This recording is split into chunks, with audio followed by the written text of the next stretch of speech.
జానపద వృత్తి కళాకారులు తెల్లవారి నుంచి సాయంకాలం వరకు వ్యవసాయాలు చేసుకుంటూ ఉద్యోగాలు చేసుకుంటూ కార్యకలాపాలు చేసుకుంటూ రాత్రి 7 గంటల నుంచి 8 గంటల నుంచి 10 గంటల వరకు 2 గంటల సేపు నిర్విరామముగా ఊరూరు తిరిగి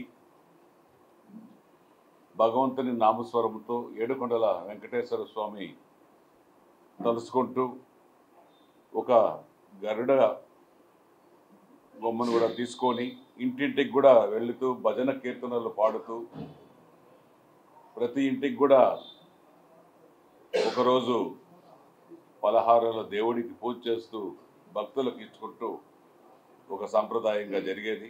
అటువంటిది రాను రాను అంతరించిపోయే కాలంలో ఈ జానపద వృత్తి కళాకారులు సంఘం మరలా చేరి మనకు అందుబాటులో ఉన్న ఆంధ్రప్రదేశ్, తెలంగాణ, కర్ణాటక, తమిళనాడు 4 రాష్ట్రాలలో ఈరోజు అధిక సంఖ్యలో దాదాపు 474 57 జిల్లాల్లో 474 మండలాలు 3,500 గ్రామ కమిటీలు కలిగి మొత్తము 95,000 మంది కమిటీ సభ్యులతో సభ్యత్వం గుర్తింపు పొందిన ఆంధ్ర మన రిజిస్టర్ కాబట్టి సుమారు 16 సంవత్సరాలుగా కార్యకలాపాలు జరుగుతున్నది. దీన్ని మన సోదరుడు యాదగిరి భుజస్కంధాలపైన తీసుకొని అందరినీ ఏకం చేసి ఈ యొక్క కార్యక్రమాలన్నీ కొనసాగిస్తున్నారు. దీనికి గౌరవ అధ్యక్షులుగా రిటైర్డ్ ఎంఆర్ఓ నరసింహ నాయుడు గారు గౌరవ అధ్యక్షులుగా నియమించడం, ఈ యొక్క జానపద వృత్తి కళాకారులకు ఒక ప్రత్యేకమైన గుర్తింపు తీసుకురావడం జరుగుతోంది. అందులో తిరుపతి పట్టణంలో ప్రతి శనివారం కూడా ప్రతి నెలకు ఒకరోజు అన్నదాన కార్యక్రమాలు సాగించుకుంటూ పౌర్ణమి రోజు నెలకు ప్రతి పౌర్ణమి రోజు అన్నదాన కార్యక్రమాలు సుమారు 1000 మందికి పైన వచ్చిన వాళ్ళకు కూడా అన్నదాన కార్యక్రమాలు చేస్తూ అంతేకాకుండా ఇంకా చాలా మంచి కార్యక్రమాలు కూడా చేయడం కూడా జరుగుతూ ఉంది. గౌరవ ఉప ముఖ్యమంత్రి వర్యులు సనాతన ధర్మాన్ని కొనసాగించాలని తిరుపతి తిరుమల వెంకటేశ్వర స్వామి ఆలయాల్లో వెంకటేశ్వర స్వామికి సమర్పించుతున్న నైవేద్యాల్లో కల్తీ జరిగిందని, నెయ్యిలో కల్తీ జరిగిందని, అదేవిధంగా అన్నదాన కార్యక్రమాల్లో కూడా కల్తీ జరిగిందని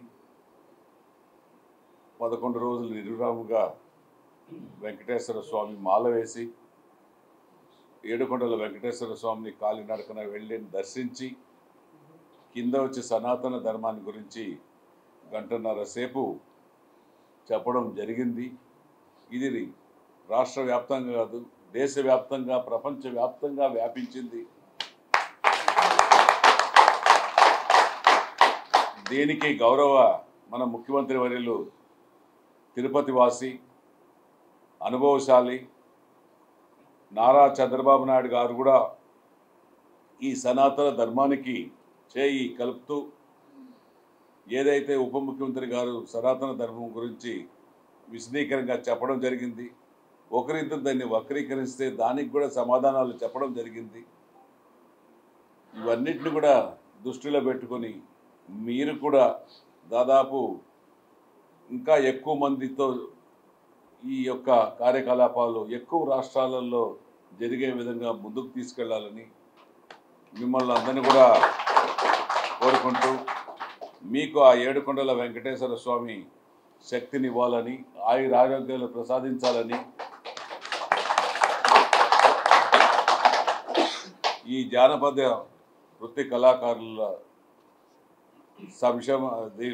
ఈ యొక్క వృత్తి కళాకారుల సంఘం జాతీయ స్థాయిలో ఇంకా పైకి ఎదగాలని హిందూ ధర్మ ప్రచార భజన కళాకారుల కమిటీకి మంచి శక్తినివ్వాలని వెంకటేశ్వర స్వామిని కోరుకుంటూ మా వంతు కూడా ఏదైనా మీకు జానపద వృత్తి కళాకారుల సంఘానికి ఏ ఒక్క అవసరం వచ్చినా మా వంతు సహాయ సహకారాలు కూడా మీకు ఖచ్చితంగా కూడా అందిస్తామనేసి తెలియజేసుకుంటూ దీన్ని దినదిన అభివృద్ధికి వెంకటేశ్వర స్వామి ఆశీస్సులతో మీరందరూ ప్రోత్సాహం ఒకటై అందరూ కూడా ఒకటిగా ఉండి దీన్ని అధిక సంఖ్యలో మీ తరపున ఇంకా దాదాపు చాలామంది 25 లక్షలు 10 లక్షల మందిని కూడా రాష్ట్ర వ్యాప్తంగా దీన్ని ప్రోత్సహించాలని ఆలోచనలో ఉన్నారు. అది ఖచ్చితంగా జరుగుతుంది. ఇది ఒకరి కోసరం అనేది కాదు, ఇది అందరి కోసరం. ఆ దేశం యొక్క శాంతి